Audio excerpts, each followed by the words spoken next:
ਗੁਰੂ ਨਾਨਕ ਪਾਤਸ਼ਾਹ ਦੇ ਸਿੱਖ ਦੀਆਂ ਅੱਖਾਂ ਦੇ ਸਾਹਮਣੇ ਅਗਰ ਕਿਸੇ ਦੇ ਮਨੁੱਖੀ ਅਧਿਕਾਰਾਂ ਦਾ ਘਾਣ ਹੋ ਰਿਹਾ ਹੈ ਤਾਂ ਹੁਣ ਕਰਮ ਕਰਨ ਵਾਲਾ ਬੰਦਾ ਤਾਂ ਇਹ ਵੀ ਕਹੂਗਾ ਕਿ ਛੱਡੋ ਮੇਰੀ ਗੱਲ ਥੋੜੀ ਹੈ, ਜਿੱਦਾਂ ਹੋ ਰਿਹਾ ਮੈਂ ਤਾਂ ਨਿਕਲਾਂ। ਪਰ ਜਦੋਂ ਤੁਸੀਂ ਇਹ ਸੋਚੋਗੇ ਕਿ ਮੈਂ ਗੁਰੂ ਨਾਨਕ ਨੂੰ ਆਨਸਰੇਬਲ ਹਾਂ, ਮੈਨੂੰ ਗੁਰੂ ਨਾਨਕ ਨੂੰ ਜਵਾਬ ਦੇਣਾ ਪੈਣਾ ਆ ਕਿ ਮੈਂ ਉੱਥੇ ਕਿਸੇ ਨੂੰ ਕੁੱਟ ਖਾਂਦਿਆਂ ਵੇਖ ਕੇ, ਕਿਸੇ ਬੇਗੁਨਾਹ ਦੇ ਉੱਤੇ ਅਤਿਆਚਾਰ ਹੁੰਦਿਆਂ ਵੇਖ ਕੇ ਅੱਖਾਂ ਬੰਦ ਕਰਕੇ ਨਿਕਲ ਆਇਆ ਪਾਤਸ਼ਾਹ, ਤਾਂ ਗੁਰੂ ਨਾਨਕ ਨੇ ਮੇਰੇ ਕੋਲੋਂ ਜਵਾਬ ਮੰਗਣਾ ਹੈ। ਫਿਰ ਤੁਸੀਂ ਉੱਥੋਂ ਨਿਕਲੋਗੇ ਨਹੀਂ, ਫਿਰ ਤੁਸੀਂ ਉੱਥੇ ਰੁਕ ਕੇ ਬਕਾਇਦਾ ਜਿਹੜਾ ਉਹ ਘਾਣ ਕਰਨ ਵਾਲੇ ਦੇ ਖਿਲਾਫ ਆਵਾਜ਼ ਚੱਕੋਗੇ। ਸਿੱਖ ਦਾ ਕਰਮ ਕੀ ਆ ਕਿ ਸਿੱਖ ਗਿਆ, ਉਹਨੇ ਕਮਾਇਆ, ਆਪਣੇ ਪਰਿਵਾਰ ਲਈ ਤਾਂ ਲੈ ਕੇ ਆਇਆ, ਪਰ ਉਹਦੇ ਪਾਤਸ਼ਾਹ ਨੇ ਕਿਹਾ ਹੈ ਕਿ ਆਪਣੇ ਹੱਥੋਂ ਤੈਨੂੰ ਦਾਨ ਵੀ ਕਰਨਾ ਪੈਣਾ, ਲੋੜਵੰਦਾਂ ਨੂੰ ਤੈਨੂੰ ਦੇਣਾ ਵੀ ਪੈਣਾ। ਤੇ ਜਦੋਂ ਉਹਨਾਂ ਲੋੜਵੰਦਾਂ ਨੂੰ ਦਊਗਾ ਤੇ ਹੁਣ ਉਹ ਕਮਾਈ ਜਿਹੜੀ ਆ, ਉਹ ਘਾਲ ਜਿਹੜੀ ਉਹਦੀ ਹੈ, ਉਹ ਕਰਮ ਨਹੀਂ, ਕਰਮ ਤੋਂ ਤਬਦੀਲ ਹੋ ਕੇ ਧਰਮ ਬਣ ਗਿਆ। ਦਇਆ ਕਿਹਦੇ ਅੰਦਰ ਹੋ ਸਕਦੀ ਹੈ? ਜਿਹੜਾ ਆਪਣੇ ਆਪ 'ਚ ਕੰਪਲੀਟ ਹਿਊਮਨ ਬੀਇੰਗ ਹੋਊਗਾ, ਜਿਹਨੂੰ ਕਿਸੇ ਨਾਲ ਕੋਈ ਵੈਰ ਨਹੀਂ ਔਰ ਉਹਨੂੰ ਡਰ ਵੀ ਕਿਸੇ ਦਾ ਨਹੀਂ, ਕਿਉਂਕਿ ਜੇ ਡਰ ਹੋਇਆ ਤੇ ਫਿਰ ਤੁਸੀਂ ਦਇਆ ਨਹੀਂ ਕਰ ਸਕਦੇ, ਫਿਰ ਤੁਸੀਂ ਆਪਣੇ ਆਪ ਨੂੰ ਬਚਾਉਣ ਦੇ ਵੱਲ ਤੁਰੇ ਫਿਰੋਗੇ। ਵਾਹਿਗੁਰੂ ਜੀ ਕਾ ਖਾਲਸਾ, ਵਾਹਿਗੁਰੂ ਜੀ ਕੀ ਫਤਿਹ। ਕਿਰਦਾਰੇ ਖਾਲਸਾ ਦੇ ਅੱਜ ਦੇ ਇਸ ਐਪੀਸੋਡ ਦੇ ਵਿੱਚ ਆਪ ਸਭ ਦਾ ਬਹੁਤ-ਬਹੁਤ ਸਵਾਗਤ ਹੈ ਜੀ। ਪਿਛਲੇ ਐਪੀਸੋਡ ਦੇ ਵਿੱਚ ਆਪਾਂ ਗੁਰੂ ਨਾਨਕ ਸਾਹਿਬ ਦੇ ਚਰਨਾਂ ਦੇ ਵਿੱਚ ਬੇਨਤੀ ਕਰਕੇ ਅੱਗੇ ਚੱਲੇ ਸੀਗੇ ਕਿ ਸਾਨੂੰ ਉਹਨਾਂ ਦੀ ਜਿਹੜੀ ਵਿਸ਼ਾਲ ਵਿਅਕਤਿਤਵ ਹੈ ਜਾਂ ਉਹਨਾਂ ਦੀ ਜਿਹੜੀਆਂ ਵਿਸ਼ਾਲ ਟੀਚਿੰਗਸ ਦਾ ਜਿਹੜਾ ਇੱਕ ਦਾਇਰਾ ਹੈ, ਆਪਾਂ ਉਹਨਾਂ ਨੂੰ ਆਪਣੇ ਮਤ, ਆਪਣੀ ਬੁੱਧੀ ਦੇ ਅਕੋਰਡਿੰਗ ਸਮਝ ਸਕੀਏ, ਤਾਂ ਕਿ ਮੈਂ ਪਿਛਲੀ ਵਾਰੀ ਵੀ ਬੇਨਤੀ ਕੀਤੀ ਸੀ ਕਿ ਗੁਰੂ ਨਾਨਕ ਪਾਤਸ਼ਾਹ ਆਪਣੇ ਆਪ ਦੇ ਵਿੱਚ ਹੀ ਇੱਕ ਬਹੁਤ ਵੱਡਾ, ਜੇ ਸਿਰਫ ਇੱਕ ਨਾਮ ਨਾਨਕ ਨਾਮ ਨੂੰ ਹੀ ਦੇਖੀਏ ਨਾ, ਤਾਂ ਇੱਕ ਬਹੁਤ ਵੱਡਾ ਵਿਸ਼ਾ ਹੈ ਔਰ ਉਹਨੂੰ ਆਪਣੀ ਜ਼ੁਬਾਨ ਦੇ ਵਿੱਚ, ਆਪਣੀ ਭਾਸ਼ਾ ਦੇ ਵਿੱਚ ਔਰ ਆਪਣੀ ਮਤ ਦੇ ਅਕੋਰਡਿੰਗ ਇੰਟਰਪ੍ਰੈਟ ਕਰ ਲੈਣਾ ਸੰਭਵ ਨਹੀਂ। ਤਾਂ ਫਿਰ ਅਗਰ ਸਿਰਫ ਨਾਨਕ ਨਾਮ ਨੂੰ ਇੰਟਰਪ੍ਰੀਟੇਸ਼ਨ ਜਿਹੜੀ ਆ ਉਹ ਔਖੀ ਹੈ, ਤਾਂ ਗੁਰੂ ਨਾਨਕ ਪਾਤਸ਼ਾਹ ਨੂੰ ਐਜ਼ ਅ ਹੋਲ ਇੰਟਰਪ੍ਰੇਟ ਕਰਨਾ ਤਾਂ ਮੈਨੂੰ ਲੱਗਦਾ ਹੈ ਕਿ ਅਸੰਭਵ ਜਿਹੀ ਗੱਲ ਆ। ਆਪਾਂ ਸਿਰਫ ਇੰਨਾ ਕੀ ਕਰਨ ਲਈ ਇਹ ਜਿਹੜਾ ਪ੍ਰੋਗਰਾਮ ਚਲਾ ਰਹੇ ਸੀਗੇ ਕਿ ਜਦੋਂ ਅਸੀਂ ਅਰਦਾਸ ਦੇ ਵਿੱਚ ਜਿਹੜੇ ਅੱਜ ਕੱਲ੍ਹ ਐਪੀਸੋਡ ਜਿਹੜੇ ਹੁਣ ਕਰ ਰਹੇ ਹਾਂ, ਉਹਦੇ ਵਿੱਚ ਸਿਰਫ ਸਾਡਾ ਮਕਸਦ ਇੰਨਾ ਸੀ ਕਿ ਜਿਹੜਾ ਗੁਰੂ ਨਾਨਕ ਪਾਤਸ਼ਾਹ ਦਾ ਜਦੋਂ ਆਪਾਂ ਨਾਮ ਲੈਂਦੇ ਹਾਂ ਅਰਦਾਸ ਦੇ ਵਿੱਚ, ਜਦੋਂ ਅਸੀਂ ਕਹਿੰਦੇ ਹਾਂ ਕਿ ਨਾਨਕ ਲਈ ਧਿਆਏ, ਤਾਂ ਉਹਦਾ ਮਤਲਬ ਕੀ ਆ? ਅਸੀਂ ਜਦੋਂ ਨਾਨਕ ਨੂੰ ਧਿਆਉਣਾ ਆ ਤਾਂ ਅਸੀਂ ਉਹਨਾਂ ਦੇ ਕੋਲ ਬੇਨਤੀ ਕਰਕੇ ਉਹਨਾਂ ਦੇ ਕੋਲੋਂ ਕਿਹੜੀਆਂ ਦਾਤਾਂ ਮੰਗਣੀਆਂ, ਕੀ ਮੰਗਣਾ ਕਿ ਅਸੀਂ ਗੁਰੂ ਨਾਨਕ ਨੂੰ ਧਿਆਉਂਦੇ ਹੋਏ, ਗੁਰੂ ਨਾਨਕ ਨੂੰ ਚੇਤੇ ਕਰਦੇ ਹੋਏ ਅਸੀਂ ਕੀ ਯਾਦ ਰੱਖਣਾ। ਤਾਂ ਇਹਦੇ ਵਿੱਚ ਹੀ ਆਪਾਂ ਪਿਛਲੇ ਐਪੀਸੋਡ ਦੇ ਵਿੱਚ ਗੱਲ ਕਰ ਰਹੇ ਸੀਗੇ ਤੇ ਇਹ ਮੈਂ ਤੁਹਾਡੇ ਨਾਲ ਬੇਨਤੀ ਕੀਤੀ ਸੀ ਕਿ ਅਗਰ ਅਸੀਂ ਗੁਰੂ ਨਾਨਕ ਨੂੰ ਕਿਸੇ ਡੈਫੀਨੇਸ਼ਨ ਦੇ ਵਿੱਚ ਬੰਨ੍ਹਣ ਦੀ ਕੋਸ਼ਿਸ਼ ਕਰਾਂਗੇ ਜਾਂ ਅਸੀਂ ਇਸ ਤਰੀਕੇ ਨਾਲ ਕੋਸ਼ਿਸ਼ ਕਰਾਂਗੇ ਕਿ ਗੁਰੂ ਨਾਨਕ ਨੂੰ ਕਿਸੇ ਇੱਕ ਛੋਟੇ ਦਾਇਰੇ ਦੇ ਵਿੱਚ, ਜਿੱਦਾਂ ਕੋਈ ਉਹਨਾਂ ਨੂੰ ਰਿਫੋਰਮਰ ਕਹਿ ਦਿੰਦਾ ਆ, ਕੋਈ ਕਹਿ ਦਿੰਦਾ ਕਿ ਉਹ ਕਿਸੇ ਇੱਕ ਪਰਟੀਕੂਲਰ ਮੂਵਮੈਂਟ ਦੇ ਨਾਲ ਸੀ, ਕੋਈ ਇਹਨਾਂ ਨੂੰ ਸਿਰਫ ਇੱਕ ਧਰਮ ਦੇ ਨਾਲ ਜੋੜ ਦਿੰਦਾ ਹੈ ਕਿ ਧਰਮ ਗੁਰੂ ਸੀ। ਤਾਂ ਅਗਰ ਆਪਾਂ ਇਸ ਤਰੀਕੇ ਨਾਲ ਉਹਨਾਂ ਨੂੰ ਸਮਝਣ ਦੀ ਕੋਸ਼ਿਸ਼ ਕਰਾਂਗੇ, ਉਹਨਾਂ ਦੇ ਦਾਇਰੇ ਨੂੰ ਛੋਟਾ ਕਰਕੇ ਸਮਝਣ ਦੀ ਕੋਸ਼ਿਸ਼ ਕਰਾਂਗੇ, ਤਾਂ ਫਿਰ ਆਪਾਂ ਉਲਝਦੇ ਜਾਵਾਂਗੇ। ਫਿਰ ਕਦੀ ਵੀ ਅਸੀਂ ਗੁਰੂ ਨਾਨਕ ਦੀਆਂ ਸਿੱਖਿਆਵਾਂ ਤੱਕ ਪਹੁੰਚ ਹੀ ਨਹੀਂ ਪਾਵਾਂਗੇ ਜਦੋਂ ਤੱਕ ਅਸੀਂ ਉਹਨਾਂ ਨੂੰ ਪੂਰਨਤਾ ਦੇ ਵਿੱਚ ਸਮਝਣ ਦੀ ਕੋਸ਼ਿਸ਼ ਨਹੀਂ ਕਰਦੇ, ਕਿਉਂਕਿ ਗੁਰੂ ਨਾਨਕ ਨਾਮ ਹੀ ਆਪਣੇ ਆਪ ਦੇ ਵਿੱਚ ਸੰਪੂਰਨਤਾ ਵੱਲ ਇਸ਼ਾਰਾ ਕਰਦਾ, ਏਕ ਵੱਲ ਇਸ਼ਾਰਾ ਕਰਦਾ। ਉਹਦੇ ਬਾਰੇ ਆਪਾਂ ਅੱਜ ਡਿਸਕਸ਼ਨ ਜਿਹੜੀ ਆ ਉਹ ਕਰਾਂਗੇ। ਸੋ ਜਦੋਂ ਅਸੀਂ ਗੁਰੂ ਨਾਨਕ ਪਾਤਸ਼ਾਹ ਦੇ ਬਾਰੇ ਗੱਲ ਕਰਨੀ ਆ ਜਾਂ ਜਦੋਂ ਅਸੀਂ ਇਹ ਕਹਿਣਾ ਕਿ ਗੁਰੂ ਨਾਨਕ ਲਈ ਧਿਆਏ, ਤਾਂ ਸਾਡੇ ਦਿਮਾਗ ਦੇ ਵਿੱਚ ਰਹਿਣਾ ਚਾਹੀਦਾ ਕਿ ਪਹਿਲੀ ਗੱਲ ਤਾਂ ਇਹ ਕਿ ਗੁਰੂ ਨਾਨਕ ਨੂੰ ਕਿਸੇ ਡੈਫੀਨੇਸ਼ਨ ਦੇ ਵਿੱਚ ਬੰਨ੍ਹਿਆ ਨਹੀਂ ਜਾ ਸਕਦਾ। ਕੋਈ ਵੀ ਅੱਖਰ, ਕੋਈ ਵੀ ਭਾਸ਼ਾ ਗੁਰੂ ਨਾਨਕ ਨੂੰ ਪੂਰਨ ਤੌਰ ਦੇ ਉੱਤੇ ਬਿਆਨ ਕਰ ਦੇਵੇ, ਇਹ ਨਹੀਂ ਹੋ ਸਕਦਾ। ਆਪਾਂ ਉਹਨਾਂ ਦੀ ਜਿਹੜੀ ਪਿਛਲੇ ਐਪੀਸੋਡ ਵਿੱਚ ਆਪਾਂ ਜਿੱਥੇ ਗੱਲ ਸਮੇਟੀ ਸੀਗੀ, ਉਹ ਤੋਂ ਹੀ ਅੱਜ ਅੱਗੇ ਤੋਰਾਂਗੇ ਕਿ ਗੁਰੂ ਨਾਨਕ ਦਾ ਜਦੋਂ ਅਸੀਂ ਨਾਮ ਦਾ ਜ਼ਿਕਰ ਕਰਾਂਗੇ ਨਾ, ਤਾਂ ਸਾਨੂੰ ਚਾਰੇ ਪਾਸੇ ਉਹਨਾਂ ਦੀ ਜਿਹੜੀ 4 ਡਾਇਮੈਂਸ਼ਨਸ ਹੈ ਉਹਦੇ ਵਿੱਚੋਂ ਦੇਖਣਾ ਪਊਗਾ। ਉਹ 4 ਡਾਇਮੈਂਸ਼ਨਸ ਕਿਹੜੀਆਂ? ਇੱਕ ਤਾਂ ਪੋਲੀਟੀਕਲ, ਰਿਲੀਜੀਅਸ, ਸਪਿਰਿਚੁਅਲ ਅਤੇ ਸੋਸ਼ਲ। ਚਾਰੇ ਹੀ ਅਸੀਂ ਇਹਨਾਂ ਚਾਰਾਂ ਦੇ ਵਿੱਚੋਂ ਗੁਰੂ ਨਾਨਕ ਨੂੰ ਪਾਸੇ ਨਹੀਂ ਕਰ ਸਕਦੇ। ਅਸੀਂ ਇਹ ਨਹੀਂ ਕਹਿ ਸਕਦੇ ਕਿ ਗੁਰੂ ਨਾਨਕ ਨੇ ਸੁਸਾਇਟੀ ਲਈ ਕੁਛ ਕੀਤਾ ਅਤੇ ਉਹ ਰਿਫੋਰਮਰ ਹੋ ਗਏ, ਪੋਲੀਟਿਕਸ ਲਈ ਕੁਛ ਨਹੀਂ ਕੀਤਾ। ਨਹੀਂ, ਉਹ ਪੋਲੀਟੀਕਲ ਵੀ ਸੀਗੇ, ਅਤੇ ਜੇ ਆਪਾਂ ਉਹਨਾਂ ਨੂੰ ਕਹੀਏ ਕਿ ਉਹ ਤਾਂ ਸੰਤ ਸੀਗੇ, ਪੋਲੀਟੀਕਲ ਹੋ ਹੀ ਨਹੀਂ ਸਕਦੇ, ਤਾਂ ਇਹ ਨਹੀਂ ਹੈ। ਕਿਉਂਕਿ ਗੁਰੂ ਨਾਨਕ ਦੀ ਫਿਰ ਮੈਂ ਦੁਬਾਰਾ ਉਹੀ ਗੱਲ ਬਿਆਨ ਕਰ ਰਹੀ ਹਾਂ ਕਿ ਗੁਰੂ ਨਾਨਕ ਦੀ ਜਿਹੜਾ ਵਿਅਕਤਿਤਵ ਹੈ, ਜੋ ਗੁਰੂ ਨਾਨਕ ਦੀਆਂ ਟੀਚਿੰਗਸ ਹੈ, ਉਹ ਟੋਟੈਲਿਟੀ ਦੇ ਵੱਲ ਇਸ਼ਾਰਾ ਕਰਦੀਆਂ, ਹੋਲਿਸਟਿਕ ਨੇ, ਉਹ ਸਾਰੇ ਪਾਸਿਆਂ ਤੋਂ ਹੀ ਆਉਂਦੀਆਂ।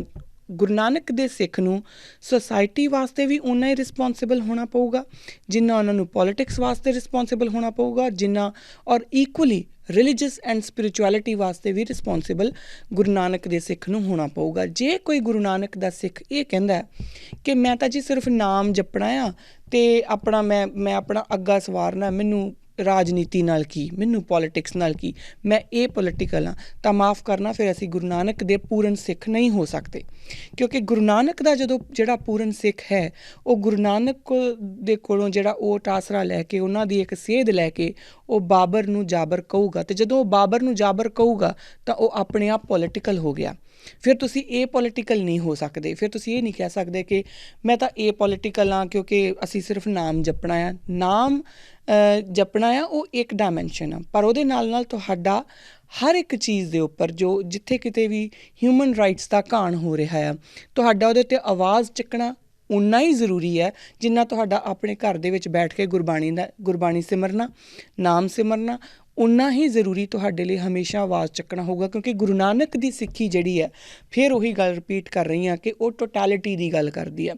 ਗੁਰੂ ਨਾਨਕ ਦਾ ਸਿੱਖ ਜਿਹੜਾ ਹੈ ਉਹਨੂੰ ਇਹ ਖੁੱਲ੍ਹ ਨਹੀਂ ਆ ਕਿ ਜਿਹਦਾ ਕਿਸੇ ਤੇਰੇ ਸਾਹਮਣੇ ਕਿਸੇ ਦੇ ਮਨੁੱਖੀ ਅਧਿਕਾਰਾਂ ਦਾ ਘਾਣ ਹੋਈ ਜਾਵੇ, ਲੋਕਾਂ ਨੂੰ ਵੱਢ ਕੇ ਸੁੱਟਿਆ ਜਾਵੇ, ਪਰ ਤੂੰ ਆਪਣੇ ਕਮਰੇ ਦੇ ਵਿੱਚ ਬੈਠਾ ਅਤੇ ਪਾਠ ਪੂਜਾ ਕਰੀ ਜਾ, ਇਹ ਸਾਨੂੰ ਅਲਾਊਡ ਨਹੀਂ ਹੈ। ਔਰ ਇਹ ਗੁਰੂ ਨਾਨਕ ਹੀ ਦੱਸਦੇ ਆ। ਤਾਂ ਹੀ ਤਾਂ ਉਹ ਜਾ ਕੇ ਜਦੋਂ ਸਿੱਧਾਂ ਨੂੰ ਕਹਿੰਦੇ ਆ ਨਾ ਕਿ ਤੁਸੀਂ ਆਪ ਤਾਂ ਚੜ੍ਹ ਗਏ ਉੱਪਰ ਸੁਮੇਰ ਪਰਬਤ ਦੇ ਉੱਤੇ, ਅਤੇ ਫਿਰ ਜਿਹੜੇ ਥੱਲੇ ਜੋ ਅਧਰਮ ਹੋ ਰਿਹਾ ਉਹਨੂੰ ਕੌਣ ਸਮੇਟੂਗਾ, ਹੈ ਨਾ, ਉਹਨੂੰ ਕੌਣ ਸੁਧਾਰੂਗਾ, ਉਹਦਾ ਉਧਾਰ ਕੌਣ ਕਰੂਗਾ ਜੇ ਤੁਸੀਂ ਉੱਪਰ ਚੱਲ ਗਏ ਤੇ। ਸੋ ਗੁਰੂ ਨਾਨਕ ਪਾਤਸ਼ਾਹ ਬੇਸਿਕਲੀ ਸਾਨੂੰ ਇਹ ਜਿਹੜਾ ਅੰਜਨ ਮਾਹੇ ਨਿਰੰਜਨ ਰਹੀਏ ਵਾਲੀ ਗੱਲ ਹੈ ਨਾ, ਉਹਦੇ ਉੱਤੇ ਚੱਲਣ ਦਾ ਇੱਕ ਰਾਸਤਾ ਦੱਸਦੇ ਆ। ਅਤੇ ਜਦੋਂ ਅਸੀਂ ਗੁਰੂ ਨਾਨਕ ਪਾਤਸ਼ਾਹ ਦੀ ਗੱਲ ਕਰਾਂਗੇ ਸਾਨੂੰ ਇਹ ਪੂਰੀ ਟੋਟੈਲਿਟੀ ਦੀ ਗੱਲ ਕਰਨੀ ਪਊਗੀ। ਹੁਣ ਬਹੁਤ ਸਾਰੇ ਜਦੋਂ ਮੈਂ ਅਗੇਨ ਦੁਬਾਰਾ ਫਿਰ ਉੱਥੇ ਆਈਏ, ਪੋਲੀਟੀਕਲ ਐਂਡ ਜਿਹੜਾ ਸੋਸ਼ਲ ਹੈ ਉਹ ਆਪਾਂ ਅਗਲੇ ਐਪੀਸੋਡਸ ਦੇ ਵਿੱਚ ਮੁੱਦਾ ਉਹਦੇ ਉੱਤੇ ਡਿਸਕਸ ਕਰਾਂਗੇ। ਅੱਜ ਦਾ ਜਿਹੜਾ ਮੁੱਦਾ ਹੈ ਉਹ ਹੈਗਾ ਕਿ ਜਦੋਂ ਆਪਾਂ ਗੁਰੂ ਨਾਨਕ ਦੀ ਆਪਾਂ ਗੱਲ ਕਰਦੇ ਹਾਂ ਔਰ ਅਸੀਂ ਕਹਿੰਦੇ ਹਾਂ ਕਿ ਉਹ ਰਿਲੀਜੀਅਸ ਵੀ ਅਤੇ ਸਪਿਰਿਚੁਅਲਿਟੀ ਵਿੱਚ ਵੀ ਉਹ ਆਪਾਂ ਨੂੰ ਸੇਧ ਦਿੰਦੇ ਆ ਕਿ ਤੁਸੀਂ ਰਿਲੀਜੀਅਸ ਵੀ ਹੋਣਾ ਆ ਔਰ ਸਪਿਰਿਚੁਅਲਿਟੀ ਵੱਲ ਵੀ ਸਪਿਰਿਚੁਅਲੀ ਵੀ ਅਵੇਅਰ ਹੋਣਾ ਆ। ਉਹਦਾ ਕੀ ਮਤਲਬ ਹੈ? ਬਹੁਤ ਸਾਰੇ ਲੋਕਾਂ ਦਾ ਇਹ ਕੁਐਸਚਨ ਹੁੰਦਾ ਆ ਕਿ ਰਿਲੀਜਨ ਅਤੇ ਸਪਿਰਿਚੁਅਲਿਟੀ ਦੇ ਵਿੱਚ ਡਿਫਰੈਂਸ ਕੀ ਆ, ਅਸੀਂ ਕਿੱਥੇ ਮਾਤ ਖਾਂਦੇ ਹਾਂ ਜਾਂ ਕਿੱਥੇ ਇਹ ਅਲੱਗ-ਅਲੱਗ ਕਿਵੇਂ ਹੋ ਜਾਂਦੇ ਆ, ਬਹੁਤ ਸਾਰੇ ਲੋਕ ਮੈਨੂੰ ਪੁੱਛਦੇ ਆ।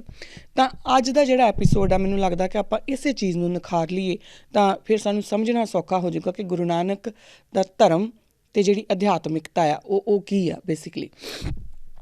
ਹੁਣ ਸਭ ਤੋਂ ਪਹਿਲੀ ਜਿਹੜੀ ਗੱਲ ਹੈਗੀ ਆ ਉਹ ਆਉਂਦੀ ਹੈ ਰਿਲੀਜਨ ਦੀ। ਰਿਲੀਜਨ ਦਾ ਮਤਲਬ ਹੈ ਧਰਮ। ਹੁਣ ਧਰਮ ਕੀ ਹੁੰਦਾ ਹੈ? ਧਰਮ ਉਹ set of believes and practices ਹੈ ਜਿਨ੍ਹਾਂ ਨੂੰ ਅਪਣਾ ਕੇ ਅਸੀਂ ਆਪਣੀ ਜ਼ਿੰਦਗੀ ਦਾ ਇੱਕ ਰੂਪ ਰੇਖਾ ਤਿਆਰ ਕਰਦੇ ਹਾਂ। ਔਰ ਉਹਨਾਂ ਸੈੱਟ ਆਫ ਬਿਲੀਵਸ ਦੇ ਵਿੱਚ ਕੁਛ ਲੋਕਾਂ ਦੀ ਸ਼ਰਧਾ ਹੁੰਦੀ ਆ, ਉਹ ਧਰਮ ਹੁੰਦਾ ਆ।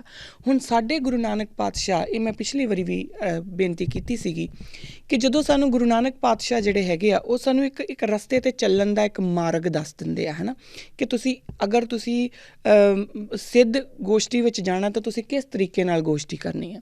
ਜੇ ਤੁਸੀਂ ਕਿਸੇ ਦੇ ਮਨੁੱਖੀ ਅਧਿਕਾਰਾਂ ਦਾ ਘਾਣ ਹੁੰਦਾ ਹੋਇਆ ਦੇਖ ਰਹੇ ਤਾਂ ਤੁਸੀਂ ਕਿਸ ਤਰੀਕੇ ਨਾਲ ਆਵਾਜ਼ ਚੱਕਣੀ ਹੈ।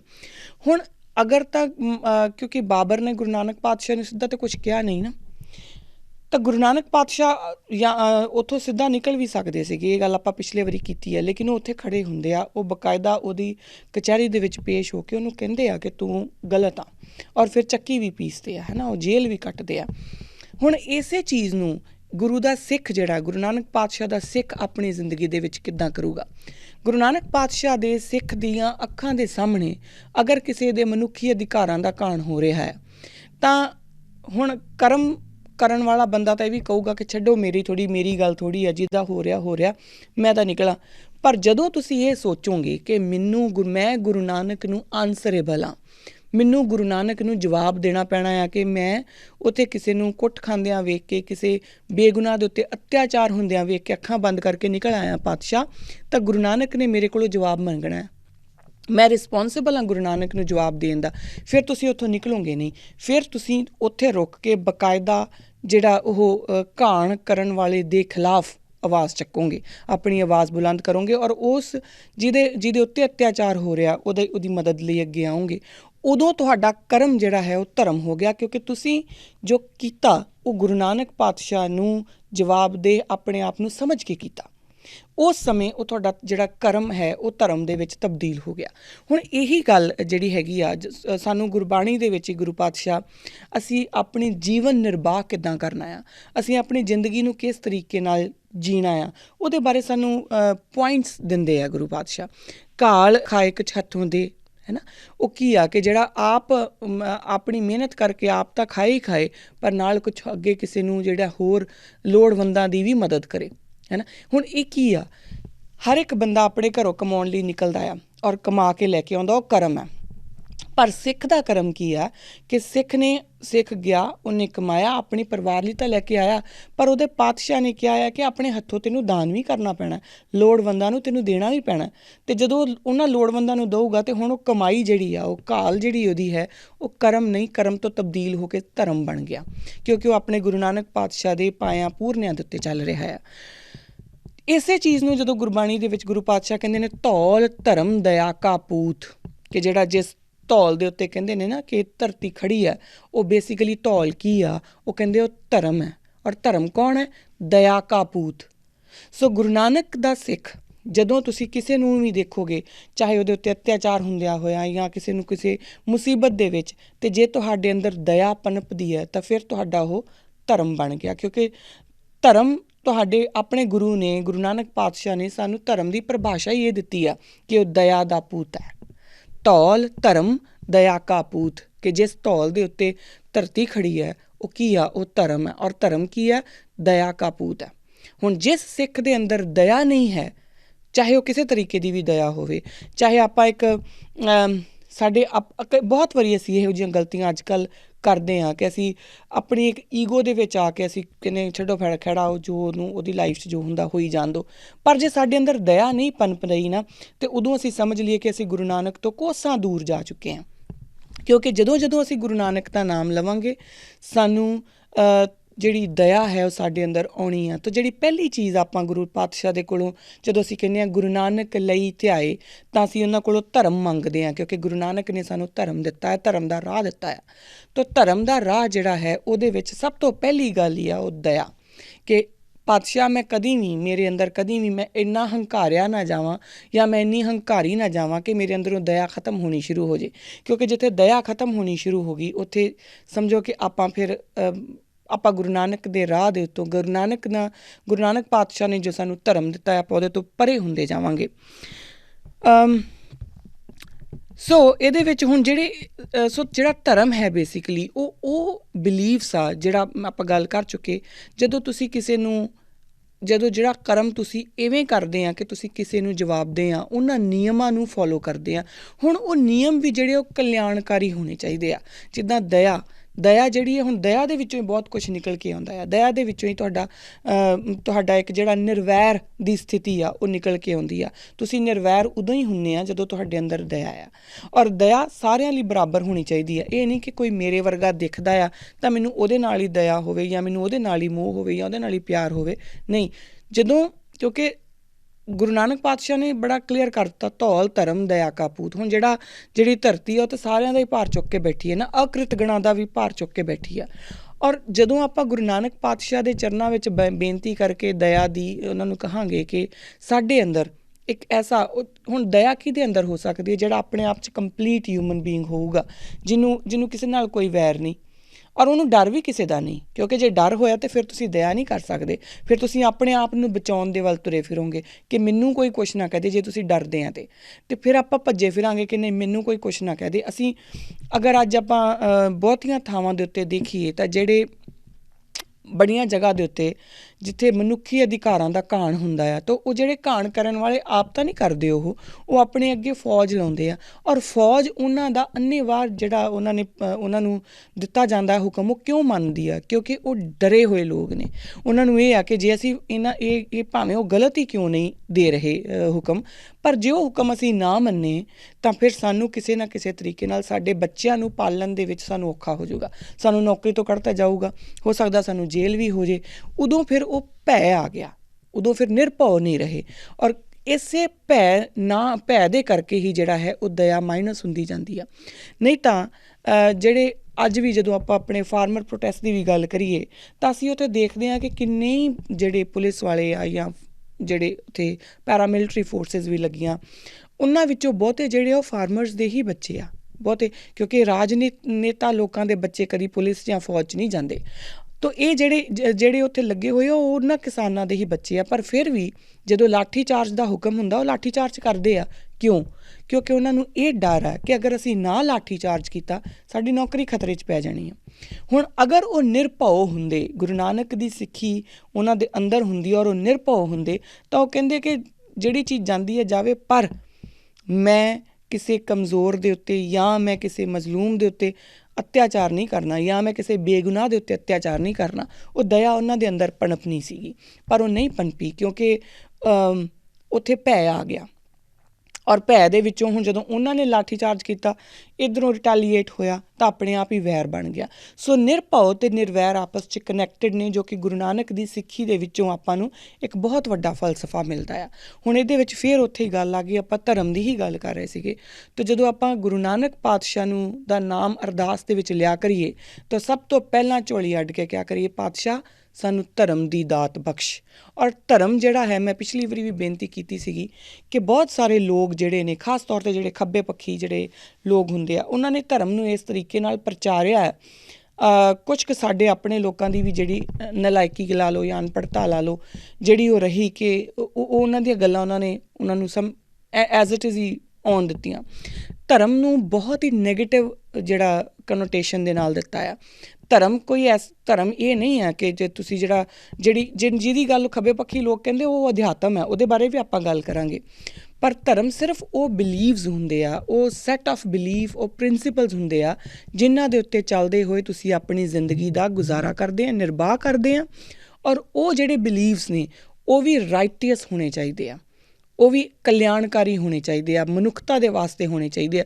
ਇਹ ਨਹੀਂ ਹੋ ਸਕਦਾ, ਹਾਂ ਕਿਸੇ ਦਾ ਧਰਮ ਇਹ ਹੋ ਵੀ ਸਕਦਾ ਹੈ, ਉਹ ਕਿਸੇ ਦੀ ਆ, ਪਰ ਇਹ ਸਿੱਖੀ ਦੀ ਗੱਲ ਨਹੀਂ ਹੋ ਸਕਦੀ ਕਿ ਤੁਸੀਂ ਕਿਸੇ ਨੂੰ ਮਾਰ ਦਿਓ ਤਾਂ ਉਹ ਕਈਆਂ ਦਾ ਕਿਸੇ ਦਾ ਧਰਮ ਉਹ ਵੀ ਹੋ ਸਕਦਾ, ਪਰ ਉਹ ਉਹਨਾਂ ਦੀ ਪ੍ਰੋਬਲਮ ਹੋਊਗੀ, ਆਪਣੀ ਨਹੀਂ।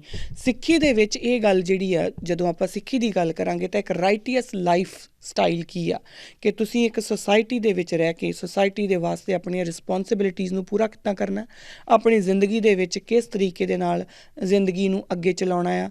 ਜਿੱਦਾਂ ਆਪਾਂ ਹੁਣੇ ਗੱਲ ਕੀਤੀ, ਘਾਲ ਖਾਏ ਕਿਛ ਹੱਥੋਂ ਦੇ, ਹੈ ਨਾ, ਇਹ ਇਸ ਤਰੀਕੇ ਦੇ ਜਿਹੜੇ ਫਲਸਫੇ ਆ ਗੁਰੂ ਨਾਨਕ ਪਾਤਸ਼ਾਹ ਸਾਨੂੰ ਦਿੰਦੇ ਆ। ਹੁਣ ਇਹਦੇ ਵਿੱਚੋਂ ਹੀ ਮੈਂ ਧਰਮ ਦੀ ਹੀ ਗੱਲ ਅੱਗੇ ਚੱਲਦਿਆਂ ਹੋਇਆਂ ਜਿਹੜੀ ਸਿੱਖ ਰਹਿਤ ਮਰਿਆਦਾ ਮੈਂ ਪਿਛਲੀ ਵਾਰੀ ਪਹਿਲਾਂ ਵੀ ਇੱਕ ਵਾਰੀ ਤੁਹਾਨੂੰ ਦਿਖਾਈ ਸੀ, ਇਹਦੇ ਵਿੱਚੋਂ ਹੀ ਕੁਛ ਮੈਂ ਪੁਆਇੰਟਸ ਜਿਹੜੇ ਆ ਉਹ ਰੀਡ ਕਰੂੰਗੀ ਜਿਹਦੇ ਨਾਲ ਆਪਾਂ ਨੂੰ ਹੋਰ ਕਲੀਅਰ ਹੋ ਜਾਊਗਾ ਕਿ ਧਰਮ ਦਾ ਅਸਲ 'ਚ ਮਤਲਬ ਕੀ ਹੋਇਆ। ਤਾਂ ਗੁਰੂ ਨਾਨਕ ਪਾਤਸ਼ਾਹ ਦੀ ਸਿੱਖੀ ਦੇ ਵਿੱਚ ਜਿਹੜੀ ਆ ਸਿੱਖ ਰਹਿਤ ਮਰਿਆਦਾ ਦੀ ਇਹ ਜਿਹੜੀ ਬੁੱਕਲੈਟ ਹੈ, ਮੈਨੂੰ ਕਿਸੇ ਨੇ ਕਿਹਾ ਸੀਗਾ ਕਿ ਸਾਰੇ ਇਹਨੂੰ ਨਹੀਂ ਮੰਨਦੇ, ਹੋ ਸਕਦਾ ਨਾ ਮੰਨਦੇ ਹੋਣ, ਪਰ ਕਿਉਂਕਿ ਇਹ ਧਰਮ ਪ੍ਰਚਾਰ ਕਮੇਟੀ ਸ਼੍ਰੋਮਣੀ ਗੁਰਦੁਆਰਾ ਪ੍ਰਬੰਧਕ ਕਮੇਟੀ ਨੇ ਛਾਪੀ ਹੋਈ ਆ ਔਰ ਇਹ ਪੰਥ ਪ੍ਰਵਾਨਿਤ ਆ, ਤਾਂ ਇਸ ਕਰਕੇ ਮੈਨੂੰ ਲੱਗਦਾ ਕਿ ਸਾਨੂੰ ਸਾਰਿਆਂ ਨੂੰ ਇਹ ਆਪਣੇ ਘਰ 'ਚ ਤਾਂ ਰੱਖ ਲੈਣੀ ਚਾਹੀਦੀ ਆ। ਜਿਹੜੀ ਚੀਜ਼ ਤੁਹਾਨੂੰ ਲੱਗਦਾ ਆ ਕਿ ਉਹ ਗੁਰਬਾਣੀ ਜਾਂ ਗੁਰਮਤ ਦੇ ਅਕੋਰਡਿੰਗ ਨਹੀਂ ਹੈਗੀ, ਉਹ ਛੱਡ ਦਿਓ, ਬਾਕੀ ਲੈ ਲਿਓ, ਪਰ ਗੁਰਮਤ ਦੇ ਅਕੋਰਡਿੰਗ, ਆਪਣੀ ਮੱਤ ਦੇ ਅਕੋਰਡਿੰਗ ਨਹੀਂ। ਇਹ ਨਹੀਂ ਕਿ ਮੇਰਾ ਦਿਲ ਨਹੀਂ ਕਰਦਾ ਮੰਨਣ ਨੂੰ ਅਤੇ ਇਸ ਕਰਕੇ ਮੈਂ ਨਹੀਂ ਮੰਨਣੀ, ਨਹੀਂ, ਗੁਰਮਤ ਦੇ ਅਕੋਰਡਿੰਗ ਜੇ ਉਹ ਨਹੀਂ ਕਿਤੇ ਛੱਡ ਦਿਓ। ਗੁਰਬਾਣੀ ਗੁਰੂ ਗ੍ਰੰਥ ਸਾਹਿਬ ਮਹਾਰਾਜ ਦੇ ਜੇ ਪੈਰਾਮੀਟਰਸ ਉੱਤੇ ਉਹ ਖਰੀ ਨਹੀਂ ਉਤਰਦੀ ਤਾਂ ਛੱਡ ਦਿਓ। ਖੈਰ, ਹੁਣ ਇਹਦੇ ਵਿੱਚ ਹੀ ਮੈਂ ਦੱਸਣ ਲੱਗੀ ਹਾਂ ਕਿ ਸਾਨੂੰ ਸਾਡਾ ਧਰਮ ਕਿਸ ਤਰੀਕੇ ਨਾਲ ਦੱਸਿਆ ਜਾਂਦਾ। ਦੇਖੋ, ਇਹਦੇ ਵਿੱਚ ਹੈਗੀ ਆ ਕਿ ਗੁਰੂ ਗ੍ਰੰਥ ਸਾਹਿਬ ਮਹਾਰਾਜ ਦੇ ਜਦੋਂ ਪ੍ਰਕਾਸ਼ ਹੁੰਦਾ ਆ ਜਾਂ ਆਪਾਂ ਉਹਨਾਂ ਨੂੰ ਆਪਣੇ ਘਰ ਬੇਨਤੀ ਕਰਕੇ ਲੈ ਕੇ ਆਉਂਦੇ ਹਾਂ, ਉਹ ਆਉਂਦੇ ਆ, ਗੁਰੂ ਮਹਾਰਾਜ ਕਿਰਪਾ ਕਰਦੇ ਆ, ਚਰਨ ਪਾਉਂਦੇ ਆ, ਤਾਂ ਉਹ ਕਿਸ ਤਰੀਕੇ ਨਾਲ ਆਪਾਂ ਉਹਨਾਂ ਨੂੰ ਦੇਖਣੇ ਆ। ਉੱਪਰ ਦੱਸੇ ਸਮਾਨ ਤੋਂ ਇਲਾਵਾ ਧੂਪ ਜਾਂ ਦੀਵੇ ਮਚਾ ਕੇ ਆਰਤੀ ਕਰਨੀ, ਭੋਗ ਲਾਉਣਾ, ਜੋਤਾਂ ਜਗਾਉਣੀਆਂ, ਟਲ ਖੜਕਾਉਣੇ ਆਦਿ ਕਰਮ ਗੁਰਮਤ ਅਨੁਸਾਰ ਨਹੀਂ। ਸੋ ਇਹ ਤੁਹਾਨੂੰ ਰੂਲ ਦਿੱਤਾ ਆ। ਹੁਣ ਅਗਲੀ ਗੱਲ ਕੀ ਆ, ਹਾਂ, ਸਥਾਨ ਨੂੰ ਸੁਗੰਧਿਤ ਕਰਨ ਲਈ ਫੁੱਲ, ਧੂਪ ਆਦਿ ਸੁਗੰਧੀਆਂ ਵਰਤਣਾ ਵਰਜਿਤ ਨਹੀਂ ਹੈ। ਸੋ ਬੇਸਿਕਲੀ ਇਹ ਸਾਡਾ ਇੱਕ ਰਸਤਾ ਆ ਕਿ ਜੇ ਤੁਸੀਂ ਚਾਹੁੰਦੇ ਆ ਕਿ ਤੁਸੀਂ ਉੱਥੇ ਉਹਨੂੰ ਸੁਗੰਧਿਤ ਰੱਖਣਾ ਆ, ਜਿੱਥੇ ਗੁਰੂ ਮਹਾਰਾਜ ਦਾ ਪ੍ਰਕਾਸ਼ ਆ, ਤੁਸੀਂ ਧੂਪ ਲਾਉਣੀ ਆ, ਲਾਓ, ਫੁੱਲ ਰੱਖਣੇ ਆ, ਰੱਖੋ, ਪਰ ਉਹਨਾਂ ਨੂੰ ਮੱਥੇ ਨਾ ਟੇਕਣ ਲੱਗ ਜਾਓ, ਕਿਉਂਕਿ ਫਿਰ ਤੁਸੀਂ ਮਨਮੱਤ ਵੱਲ ਜਾਓਗੇ। ਇਹ ਧਰਮ ਹੈ ਸਾਡਾ, ਹੈ ਨਾ। ਇਸ ਤਰੀਕੇ ਨਾਲ ਉਹਨਾਂ ਨੇ ਸਾਨੂੰ ਇੱਕ ਜੀਵਨ ਜਿਹੜਾ ਸਾਡਾ ਨਿਭਾ ਦੱਸਿਆ ਆ। ਹੁਣ ਇਹਦੇ ਵਿੱਚ ਬਹੁਤ ਸਾਰੇ ਜਿਹੜੇ ਸਵਾਲ ਉਹ ਇਹ ਉੱਠ ਸਕਦੇ ਆ ਕਿ ਇਹਦੇ ਵਿੱਚ ਦਇਆ ਦੀ ਗੱਲ ਕਿੱਥੇ ਆਈ, ਜਾਂ ਇਹਦੇ ਵਿੱਚ ਕਿਸੇ ਦੀ ਕਲਿਆਣ ਵਾਸਤੇ ਕਿਹੜੀ ਗੱਲ ਆਈ। ਜਦੋਂ ਵੀ ਦੇਖੋ, ਜਦੋਂ ਵੀ ਜਿਹੜੀਆਂ ਕੈਟਾਗਰੀਜ਼ ਬਣ ਜਾਂਦੀਆਂ ਨਾ, ਤਾਂ ਉਹਦੇ ਵਿੱਚ ਪਾਰਸ਼ੈਲਿਟੀ ਦੀ ਗੱਲ ਆ ਜਾਂਦੀ ਆ। ਜਦੋਂ ਅਗਰ ਇਹ ਹੋ ਜਾਂਦਾ ਕਿ ਹਾਂਜੀ ਫੁੱਲ ਲਾਉਣ ਦੇ ਨਾਲ, ਧੂਫ ਲਾਉਣ ਦੇ ਨਾਲ ਪਰਮਾਤਮਾ ਮਿਲ ਜਾਂਦਾ ਆ, ਤਾਂ ਫਿਰ ਜਿਨ੍ਹਾਂ ਘਰਾਂ ਦੇ ਵਿੱਚ ਧੂਫ ਨਹੀਂ ਲੱਗ ਸਕਦੀ ਜਾਂ ਫੁੱਲ ਨਹੀਂ ਲੱਗ ਸਕਦੇ, ਫਿਰ ਉਹਨਾਂ ਵਿੱਚ ਪਰਮਾਤਮਾ ਨਹੀਂ ਸੀ ਨਾ ਆਉਣਾ, ਫਿਰ ਉਹ ਕੈਟਾਗਰੀਜ਼ ਹੋ ਜਾਣੀਆਂ ਸੀਗੀਆਂ ਨਾ। ਇਸ ਕਰਕੇ ਬੜਾ ਕਲੀਅਰ ਸਾਨੂੰ ਸਾਡੇ ਧਰਮ ਦੇ ਰਾਹ ਨੇ ਦੱਸਿਆ ਹੈ ਕਿ ਜੇ ਤੁਸੀਂ ਸੁਗੰਧਿਤ ਕਰਨਾ ਚਾਹੁੰਦੇ ਹੋ ਤੁਹਾਡੀ ਮਰਜ਼ੀ ਹੈ, ਪਰ ਜੇ ਸੁਗੰਧਿਤ ਨਾ ਵੀ ਕੀਤਾ ਹੋਊਗਾ ਤਦ ਵੀ ਗੁਰੂ ਨਾਨਕ ਦੀ ਸਿੱਖੀ ਉੱਥੇ ਵਾਸ ਕਰ ਸਕਦੀ ਹੈ। ਅਗਲੀ ਗੱਲ ਜਿਹੜੀ ਹੈ, ਸ਼੍ਰੀ ਗੁਰੂ ਗ੍ਰੰਥ ਸਾਹਿਬ ਜੀ ਦੇ ਪੰਘੂੜੇ ਦੇ ਪਾਵਿਆਂ ਨੂੰ ਮੁੱਠੀਆਂ ਭਰਨੀਆਂ, ਕੰਧਾਂ ਜਾਂ ਥੜਿਆਂ 'ਤੇ ਨੱਕ ਰਗੜਨਾ ਜਾਂ ਮੁੱਠੀਆਂ ਭਰਨੀਆਂ, ਮੰਜੀ ਸਾਹਿਬ ਹੇਠ ਪਾਣੀ ਰੱਖਣਾ, ਗੁਰਦੁਆਰੇ ਵਿੱਚ ਮੂਰਤੀਆਂ ਬਣਾਉਣੀਆਂ ਜਾਂ ਰੱਖਣੀਆਂ, ਗੁਰੂ ਸਾਹਿਬਾਨ ਜਾਂ ਸਿੱਖ ਬਜ਼ੁਰਗਾਂ ਦੀਆਂ ਤਸਵੀਰਾਂ ਅੱਗੇ ਮੱਥਾ ਟੇਕਣਾ, ਇਹੋ ਜਿਹੇ ਕਰਮ ਮਨਮਤ ਹਨ। ਹੁਣ ਇਹ ਸਾਡੀ ਗਾਈਡਲਾਈਨਸ ਆ, ਇਹ ਸਾਡਾ ਧਰਮ ਆ, ਔਰ ਇਹਨਾਂ ਗਾਈਡਲਾਈਨਸ ਦੇ ਉੱਪਰ ਆਪਾਂ ਚੱਲਣਾ ਆ ਕਿ ਅਸੀਂ ਜਿਹੜੀਆਂ ਸਾਡੇ ਘਰਾਂ ਦੇ ਵਿੱਚ ਵੀ ਆਪਾਂ ਬੜੀਆਂ ਵੱਡੀਆਂ ਮੂਰਤੀਆਂ, ਫੋਟੋਗ੍ਰਾਫਸ ਲਾਈਆਂ ਹੋਈਆਂ। ਇਹ ਗੱਲ ਮੈਂ ਪਿਛਲੀ ਵਾਰੀ ਥੋੜ੍ਹੀ ਜਿਹੀ ਛੇੜੀ ਸੀਗੀ ਕਿ ਗੁਰੂ ਨਾਨਕ ਪਾਤਸ਼ਾਹ ਦੀ ਫੋਟੋ ਵੱਡੀ ਕਰਕੇ ਲਾਈ ਹੈ, ਜਿਹਦੇ ਵਿੱਚ ਉਹਨਾਂ ਨੇ ਇਸ ਤਰ੍ਹਾਂ ਹੱਥ ਕੀਤਾ ਆ, ਇੱਕ ਮਾਲਾ ਆ, ਇੱਕ ਉਹਨਾਂ ਦੇ ਸਾਹਮਣੇ ਇੱਕ ਕਮੰਡਲ ਪਿਆ ਆ। ਉਹ ਵਾਲੀ ਫੋਟੋ ਸਾਡੇ ਘਰਾਂ 'ਚ ਆਮ ਹੁੰਦੀ ਆ, ਔਰ ਬਹੁਤ ਸਾਰੇ ਲੋਕ ਘਰੋਂ ਨਿਕਲਣ ਲੱਗਿਆਂ ਉਸ ਫੋਟੋ ਨੂੰ ਮੱਥਾ ਟੇਕ ਕੇ ਵੀ ਨਿਕਲਦੇ ਆ। ਤਾਂ ਮੈਂ ਜਿਹੜੀ ਪਿਛਲੀ ਵਾਰੀ ਵੀ ਬੇਨਤੀ ਕੀਤੀ ਸੀਗੀ, ਉਹ ਇਹ ਕੀਤੀ ਸੀਗੀ ਕਿ ਉਹ ਫੋਟੋ ਕਿਰਤੀ ਸਿੰਘਾਂ ਨਾਲੋਂ ਅਲੱਗ ਕਰਦੀ ਹੈ। ਉਹਦਾ ਕਾਰਨ ਕੀ ਆ? ਔਰ ਇਹੀ ਕਾਰਨ ਆ ਕਿ ਸਾਡੀ ਜਿਹੜੀ ਧਰਮ ਦੀ ਗਾਈਡਲਾਈਨ ਹੈ ਉਹਦੇ ਵਿੱਚ ਸਾਨੂੰ ਮੂਰਤੀਆਂ ਜਾਂ ਜਿਹੜੀਆਂ ਫੋਟੋਗ੍ਰਾਫਸ ਆ ਉਹਨਾਂ ਤੋਂ ਨਿਖੇੜ ਕੇ ਰੱਖਿਆ ਗਿਆ ਕਿ ਉਹ ਅਲੱਗ ਹੈ। ਤੁਸੀਂ ਆਪਣੇ ਘਰਾਂ ਦੇ ਵਿੱਚ ਹਿਸਟੋਰੀਕਲ ਇੰਪੋਰਟੈਂਸ ਵਾਸਤੇ, ਤੁਸੀਂ ਇੱਕ ਰਿਪਰੈਜ਼ੈਂਟੇਸ਼ਨ ਵਾਸਤੇ ਆਪਣੇ ਘਰ ਦੇ ਵਿੱਚ ਕੋਈ ਫੋਟੋਗ੍ਰਾਫ ਲਾਉਣੀ ਆ, that is a different issue. ਪਰ ਜੇ ਤੁਸੀਂ ਉਹਨੂੰ ਮੱਥਾ ਟੇਕ ਕੇ ਜਾਂਦੇ ਆ ਤਾਂ ਉਹ ਫਿਰ ਗੜਬੜ ਹੋ ਜਾਂਦੀ ਆ। ਹੁਣ ਜਦੋਂ ਗੁਰੂ ਨਾਨਕ ਪਾਤਸ਼ਾਹ ਦੀ ਉਹ ਜਿਹੜੀ ਇੱਕ ਪ੍ਰਚਲਿਤ ਸ਼ੋਭਾ ਸਿੰਘ ਹੋਣਾ ਵਾਲੀ ਜਿਹੜੀ ਸ਼ੋਭਾ ਸਿੰਘ ਹੋਣਾ ਵਾਲਿਆਂ ਦੀ ਜਿਹੜੀ ਇੱਕ ਪੇਂਟਿੰਗ ਚੱਲਦੀ ਆ, ਉਹਨੂੰ ਜੇ ਤੁਸੀਂ ਪੇਂਟਿੰਗ ਨੂੰ ਦੇਖੋ ਤਾਂ ਤੁਹਾਨੂੰ ਲੱਗਦਾ ਆ ਕਿ ਜਿਨ੍ਹਾਂ ਦੀਆਂ ਵਿਆਹੀਆਂ ਪਾਟੀਆਂ ਹੁੰਦੀਆਂ ਆ ਅੱਡੀਆਂ ਦੀਆਂ, ਜਾਂ ਜਿਨ੍ਹਾਂ ਦੇ ਹੱਥ ਪਾਟੇ ਹੁੰਦੇ ਆ, ਆਪਾਂ ਉਹਨਾਂ ਸਿੱਖਾਂ ਨੂੰ ਕਦੀ ਉਸ ਫੋਟੋ ਦੇ ਨਾਲ ਰਿਲੇਟ ਕਰਕੇ ਦੇਖ ਸਕਦੇ ਹਾਂ? ਨਹੀਂ ਕਰਕੇ ਦੇਖ ਸਕਦੇ। ਕਦੀ ਅਸੀਂ ਉਸ ਜਿਹੜਾ ਕਿਰਤੀ ਸਿੰਘ ਆ ਜਿਹਦੇ ਮੋਢੇ ਦੇ ਉੱਤੇ ਉਹਨੇ, ਜਾਂ ਕਿਉਂਕਿ ਸਾਡੇ ਕਿਰਤੀ ਸਿੰਘਾਂ ਦੇ ਜਿਹੜੇ ਰੰਗਾਂ ਦੀ, ਕਿਉਂਕਿ ਜਿਹੜੀ ਫੋਟੋ ਆ ਉਹਦੇ ਉੱਤੇ ਬੜਾ ਹੀ ਸਫੇਦ ਰੰਗ, ਤਾਂ ਬੇਸਿਕਲੀ ਉਹ ਕੀ ਆ, ਉਹ ਸਾਰਾ ਕੁਝ ਕੀ ਆ, ਉਹ ਸਾਡੇ ਦਿਮਾਗ ਦੇ ਵਿੱਚ ਇੱਕ ਰੂਹਾਨੀਅਤ ਦੀ ਇੱਕ ਰੂਪ ਰੇਖਾ ਬਣਾਉਣ ਦੀ ਗੱਲ ਆ ਜਾਂਦੀ ਆ। ਜਦੋਂ ਅਸੀਂ ਫੋਟੋਆਂ ਦੇ ਵਿੱਚ ਆਸਥਾ ਰੱਖਦੇ ਹਾਂ ਨਾ, ਫਿਰ ਅਸੀਂ ਉਸ ਫੋਟੋ ਦੇ ਮੁਤਾਬਿਕ ਹੀ ਰੂਹਾਨੀਅਤ ਨੂੰ ਇੰਟਰਪ੍ਰੈਟ ਕਰਨ ਲੱਗ ਜਾਂਦੇ ਹਾਂ। ਅਸੀਂ ਇਹ ਦੇਖਣ ਲੱਗ ਜਾਂਦੇ ਹਾਂ ਕਿ ਗੁਰੂ ਨਾਨਕ ਪਾਤਸ਼ਾਹ ਕਿਹੋ ਜਿਹੇ ਨੇ। ਬਿਲਕੁਲ ਉਹਨਾਂ ਦਾ ਸਾਫ਼ ਰੰਗ ਹੈ, ਔਰ ਉਹਨਾਂ ਦੇ ਹੱਥ ਬੜੇ ਕੋਮਲ ਆ, ਔਰ ਬੜੇ ਸਾਫ਼ ਸੁਥਰੇ ਉਹਨਾਂ ਦੇ ਕੱਪੜੇ ਆ। ਹੁਣ ਉਹਦੇ ਨਾਲ ਹੁੰਦਾ ਕੀ ਆ ਕਿ ਜਿਹੜੇ ਲੋਕ ਉਸ ਪੈਰਾਮੀਟਰ ਦੇ ਵਿੱਚ ਨਹੀਂ ਆਉਂਦੇ, ਉਹਨਾਂ ਨੂੰ ਅਸੀਂ ਆਪਣੀਆਂ ਇੰਸਟੀਟਿਊਟਸ ਦੇ ਵਿੱਚ ਛੋਟਾ ਦੇਖਣਾ ਸ਼ੁਰੂ ਕਰ ਦਿੰਦੇ ਹਾਂ। ਜਿਨ੍ਹਾਂ ਦੇ ਰੰਗ ਕਾਲੇ ਆ, ਅਸੀਂ ਉਹਨਾਂ ਨੂੰ ਆਪਣੇ ਆਪ ਹੀ ਲੱਗਣ ਲੱਗ ਜਾਂਦਾ ਕਿ ਨਹੀਂ ਜੀ, ਇਹ ਤਾਂ ਫਿਰ ਇਹ ਸਾਡੀ ਸਿੱਖੀ ਤੋਂ ਥੋੜ੍ਹਾ ਜਿਹਾ ਪਰੇ ਆ, ਕਿਉਂਕਿ ਗੁਰੂ ਨਾਨਕ ਦੀ ਫੋਟੋ ਨਾਲ ਇਹ ਕਿਤੇ ਵੀ ਮੈਚ ਨਹੀਂ ਨਾ ਖਾਂਦੇ, ਕਿਉਂਕਿ ਗੁਰੂ ਨਾਨਕ ਦੇ ਸਿੱਖ ਤਾਂ ਫਿਰ ਸਾਰੇ ਗੋਰੇ ਚਿੱਟੇ ਹੀ ਹੋਣੇ ਚਾਹੀਦੇ ਆ। ਇਸ ਕਰਕੇ ਜਿਹੜੀਆਂ ਫੋਟੋਗ੍ਰਾਫਸ ਆ ਨਾ, ਉਹ ਸਾਡੇ ਲਈ ਉਹ ਨੁਕਸਾਨਦੇਹ ਆ, ਕਿਉਂਕਿ ਉਹ ਸਾਨੂੰ ਇੱਕ ਬੰਧਨ 'ਚ ਬੰਨ੍ਹ ਦਿੰਦੀਆਂ, ਇੱਕ ਤਰ੍ਹਾਂ ਦੀ ਇੱਕ ਪੈਰਾਮੀਟਰ ਦੇ ਦਿੰਦੀਆਂ, ਇੱਕ ਰੈਫਰੈਂਸ ਦੇ ਦਿੰਦੀਆਂ ਕਿ ਇੱਦਾਂ ਦੇ ਹੁੰਦੇ ਆ ਸਿੱਖ, ਇੱਦਾਂ ਦੇ ਗੋਰੇ ਚਿੱਟੇ ਸਾਫ਼ ਸੁਥਰੇ ਕੱਪੜਿਆਂ ਵਾਲੇ, ਇੱਦਾਂ ਦੇ ਹੁੰਦੇ ਆ ਸਿੱਖ।